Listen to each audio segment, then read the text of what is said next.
Jakarta. Peradaban Romawi kuno dibangun orang Roma dan sekitarnya sejak sekitar 3000 tahun lalu. Salah satu peradaban tertua di dunia ini hidup dari penduduk yang beragam.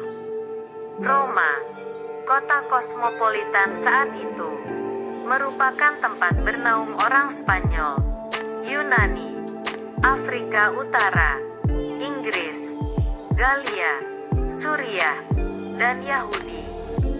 Seperti apa rasanya hidup di zaman Romawi kuno? Dikutip dari World History Encyclopedia, kehidupan orang Romawi kuno berbeda-beda berdasarkan status ekonominya. Saat itu, penduduk Republik kuno ini terdiri atas kelompok keluarga ningrat, patrisian, jelata, plebeian, dan budak yang sempat tidak diberi status kewarganegaraan Romawi. Umumnya, orang Romawi kuno menghabiskan hari dengan rangkaian bangun pagi, kerja, bersantai, makan seperti masyarakat modern. Hanya saja, aktivitas tersebut berbeda-beda bagi orang biasa dan orang kaya.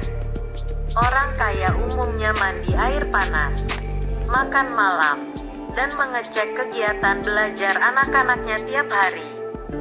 Para budak bertugas memanaskan air mandi, memasak, dan mengajar anak-anak orang kaya tersebut.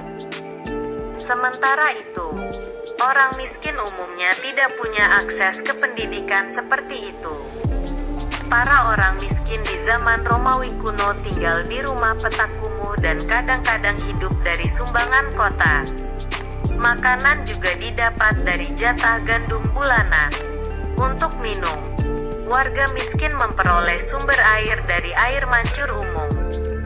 Warga kelas menengah juga tidak makan daging kecuali sisa persembahan dewa karena masih dianggap terlalu mahal. Sebagai gantinya, kalangan orang biasa saat itu makan olahan sereal, roti, sayuran, minyak zaitun, dan minum anggur di malam hari. Pagi dan siangnya diisi dengan makan roti, kerja sampai siang, main sampai sore. Orang Romawi kuno umumnya aktif di sektor perdagangan, mulai dari makanan sehari-hari hingga bisnis kayu. Orang miskin umumnya melayani orang kaya sebagai bidan, penjahit, dan penata rambut. Sementara itu, budak berprofesi sebagai pekerja kasar, guru, dokter, ahli bedah, dan arsitek. Orang kaya di zaman Romawi kuno berbisnis hanya di pagi hari.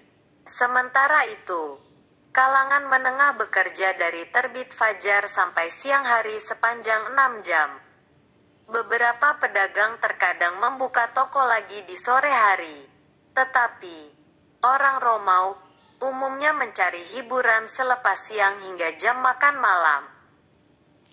Sore hari di peradaban Romawi kuno kerap jadi waktu menggelar kompetisi gladiator, balapan kereta, gulat, hingga teater. Hiburan menonton pertunjukan dan pertandingan ini adalah hiburan bagi semua kalangan masyarakat, bahkan ketika terjadi krisis ekonomi. Keramaian di arena olahraga, amphitheater, dan basilika seperti Circus Maximus, arena olahraga Colosseum, dan teater Pompei adalah pemandangan umum sore hari saat itu. Pemandian umum di mana-mana. Setelah beraktivitas dan menonton pertandingan, orang Romawi kuno biasanya melepas lelah di tempat pemandian sebelum pulang untuk makan malam. Umumnya, tempat pemandian ini gratis di hari libur dan sangat murah di hari biasa. Fasilitas dasarnya mencakup ruang relaksasi, ruang sauna, dan ruang pendinginan. Budak bertugas untuk menjaga panas di berbagai ruangan dan melayani orang kaya. Pendirian tempat pemandian juga merupakan cara kaisar untuk menjaga popularitas. Sebab, Tempat pemandian juga punya peran sebagai tempat bersosialisasi dan berbisnis. Para kaisar dan pebisnis umumnya mendirikan tempat pemandian lengkap dengan gym, pusat kesehatan, kolam renang, dan tempat prostitusi untuk orang kaya. Pada tahun 33 SM, ada 170 tempat pemandian di Roma.